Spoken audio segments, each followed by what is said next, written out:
दोस्तों नमस्कार, जय हिंद।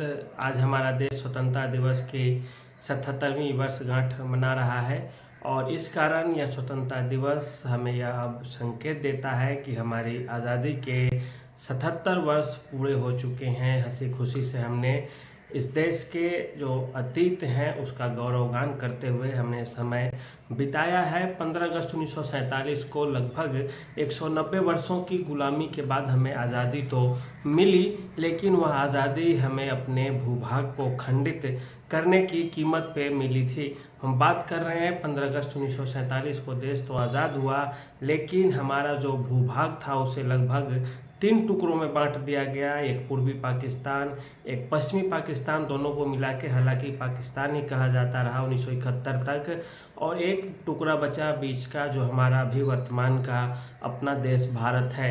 हमने आज़ादी तो ले ली, लेकिन हमने अपना बड़ा भूभाग दूसरे देश के रूप में खो दिया। आज क्यों खोया, उसी कारण पे आज हम बात करने जा रहे हैं। दरअसल बात करते हैं हम, यह शुरू होगी 1946 से, जब कैबिनेट मिशन आता है भारत में और भारत को कहा जाता है कि आप अपना संविधान बनाइए, और वहाँ पे कैबिनेट मिशन के आधार पे या उसका संकेत यही था कि अब भारत आज़ाद होने वाला है और यहाँ पे प्रधानमंत्री जो होंगे पंडित जवाहरलाल नेहरू ही होंगे। गांधी जी की भी जिद थी कि हाँ पंडित नेहरू ही होंगे। उधर मोहम्मद अली जिन्ना का मानना था कि पंडित नेहरू नहीं बल्कि मोहम्मद अली जिन्ना होंगे प्रधानमंत्री। उनके अंदर भी एक शौक जग गया था प्रधानमंत्री बनने का, लेकिन पंडित नेहरू के होते हुए, गांधी जी के होते हुए मोहम्मद अली जिन्ना के लिए ये संभव नहीं थी बात कि वे प्रधानमंत्री भारत के बन जाए। ऐसा इसलिए क्योंकि मोहम्मद अली जिन्ना बहुत पहले से ही मुस्लिम राजनीति कर रहे थे, मुस्लिम वोट बैंक की राजनीति कर रहे थे, और यह बात पंडित जवाहरलाल नेहरू को नहीं पच रही थी। अब सब कुछ स्पष्ट हो गया था कि अगर आज़ादी चाहिए हमें, पंडित नेहरू को प्रधानमंत्री बनाना है, तो देश का बंटवारा निश्चित हो जाएगा। हालांकि एक रहमत अली थे, कैम्ब्रिज यूनिवर्सिटी के छात्र थे, वे 1937-38 में ही 1939 कह सकते हैं, जिस समय वे एक घोषणा करते हैं कि भारत में जो हिंदू बहुसंख्यक वाला देश भारत है, वहाँ पे मुसलमानों के विकास के लिए एक अलग राष्ट्र पाकिस्तान की ज़रूरत है। और 1939 में उनका ऐसा बयान आता है, उसके बाद से ही अलग देश की मांग उठनी शुरू हो गई थी। लेकिन 1946 के बाद यह और ज़्यादा बलवती दिखने लगी एक तरह से, और मुस्लिम लीग के जो एक तरह से जो सबसे बड़े नेता थे मोहम्मद अली जिन्ना, उन्होंने सीधे सीधे 16 अगस्त 1946 को डायरेक्ट एक्शन डे मनाने की घोषणा कर दी। इसका मतलब था कि सीधे सीधे मुस्लिम लीग के जो कार्यकर्ता थे, सदस्य थे, उनके द्वारा विरोध किया जाए कैबिनेट मिशन का, पंडित जवाहरलाल नेहरू की नीतियों का भी। हुआ यही, सीधे सीधे 16 अगस्त 1946 को कलकत्ता की सड़कों पे दंगे फैल जाते हैं। एक ही दिन में कहा जाता है कि लगभग 4000 लोग मारे गए थे उस डायरेक्ट एक्शन डे में, और हर जगह दंगे फसाद की स्थिति हो गई। गांधी जी के लिए भी स्थिति बड़ी असहज सी हो गई। अब माउंटबेटन को बुलाया जाता है और बात किया जाता है। फिर 565 रियासतें उस समय हुआ करती थी, सभी के सामने ऑप्शन दिया जाता है कि बंटवारा तो होगा ही होगा और भारत और पाकिस्तान 2 राज्य होंगे। सारे रियासत अपने आप तय कर ले कि आखिर कौन किसके पास रहेगा। सरदार पटेल को उस समय बनाया जाता है, जो अलग अलग प्रांत थे उनको किस तरह से मिलाना है नहीं मिलाना है, इस चीज़ के लिए उनको इस चीज़ का मंत्री बनाया जाता है सरदार पटेल को, और उसके जो सचिव थे उस विभाग के, वे वीपी मेनन को बनाया जाता है, और दोनों मिलकर काम करने लगते हैं। सारे रियासत तैयार हो जाते हैं भारत में मिलने के लिए, केवल 3 बच जाते हैं, हैदराबाद, जूनागढ़ और कश्मीर। हैदराबाद को पुलिस कार्रवाई के द्वारा मिला लिया जाता है भारत संघ में। इसके बाद जूनागढ़ को जनमत संग्रह के आधार पर मिला लिया जाता है। कश्मीर के लिए एक अलग से संविधान का प्रोविज़न करके उन्हें भी मिला लिया जाता है। हैदराबाद और जूनागढ़ पाकिस्तान में मिलना चाहते थे, लेकिन वहाँ पे जनमत के द्वारा सीधे सीधे भारत में ले आया गया, क्योंकि वहाँ की जनता चाहती थी कि हम भारत में मिले। कश्मीर के साथ दिक्कत थी कि कश्मीर चाहता था कि वो स्वतंत्र रियासत के रूप में बना रहे, और हुआ भी उसके साथ कुछ हद तक वही, लेकिन वह भारत संघ का सदस्य बन गया। उसके लिए एक अलग 370 के माध्यम से प्रोविज़न बना दिया गया। अब बात यहाँ पे आके रुक जाती तो काम चल जाता, लेकिन यहाँ भी अली जिन्ना नहीं रुकते हैं। अली जिन्ना एक अलग मुस्लिम राष्ट्र की मांग करते ही रह जाते हैं।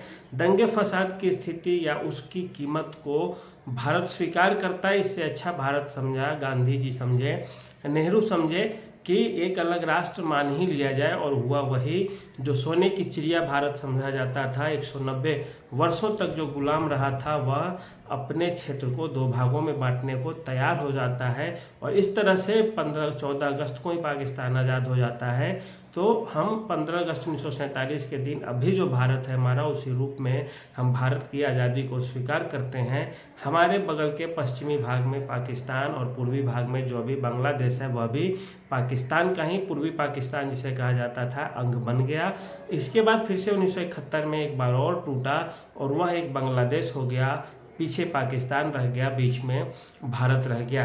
तो एक तरह से आप देखें तो हम जो सोने की चिड़िया थे, जो अंग्रेज़ों ने हमें मिट्टी की चिड़िया बना दिया। हालांकि अंग्रेज़ों ने केवल पंख ही नोचे, शरीर हार मांस हमारा था, जिस कारण हम फिर से पिछले 77-78 वर्षों में आज़ादी के बाद से आज इस मुकाम पे फिर से खड़े हो गए हैं। 5वीं विश्व की सबसे बड़ी अर्थव्यवस्था बन गए हैं, और निरंतर विकास की ओर प्रयत्नशील भी है और प्रयास भी कर रहे हैं कि ताकि हमारा जो मुल्क है वह तरक्की के रास्ते पे निरंतर बढ़ता ही रहे।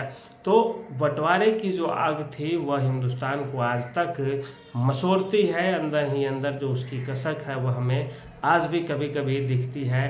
काश ऐसा होता कि जो अभी पाकिस्तान है, बांग्लादेश है, भारत है, ये तीनों एक साथ होता और हम अखंड आर्यावर्त की संकल्पना को लेकर अपने सीने में संजो कर बैठे होते, और दुनिया की बड़ी ताकतों में हमारी गिनती हुआ करती, क्योंकि हमारे इलाके बहुत बड़े होते, हमारी आबादी बहुत बड़ी होती, हमारे पास लोग बहुत बड़े होते। अभी भी आप सोचें, यदि पाकिस्तान, भारत और बांग्लादेश एक साथ हो जाए तो अभी भी दुनिया की बड़ी ताकतों के समानांतर हम खड़े हो सकते हैं। लेकिन अंग्रेज़ों ने जाते जाते एक बड़ा दाग हमारे ऊपर छोड़ दिया, और यह दाग ऐसा है कि आज भी उस चीज़ को हम नहीं भुला पाते हैं।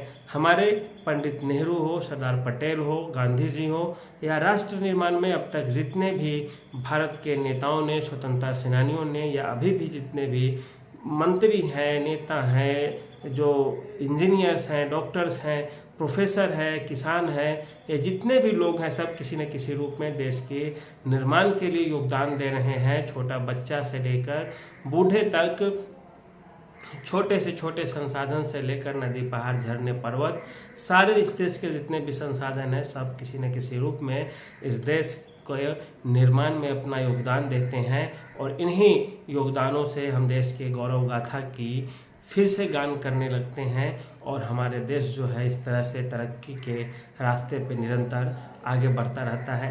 बंटवारे की आग, यह सही बात है कि हमारे सीने में आज भी चुभती है, एक कसक लेकर बैठी हुई है, लेकिन जो होना था वो तो हो गया। अब आगे की जो भविष्य की बातें हैं उस पर काम किया जाए, उसके लिए रणनीति बनाकर हम आगे बढ़े। शिक्षा, बेरोजगारी के मामले में हम निरंतर लड़ते रहें, इसे और आगे से आगे उन्नत करने की कोशिश करें, तकनीक के क्षेत्र में आगे बढ़े, विज्ञान को अपनाएं। सभी धर्म के लोग आपस में समभाव, एकता के रस में पूरे देश को बांध करके आगे बढ़े, साथ रहे। यह देश सबका है, सबका था, सबका रहेगा।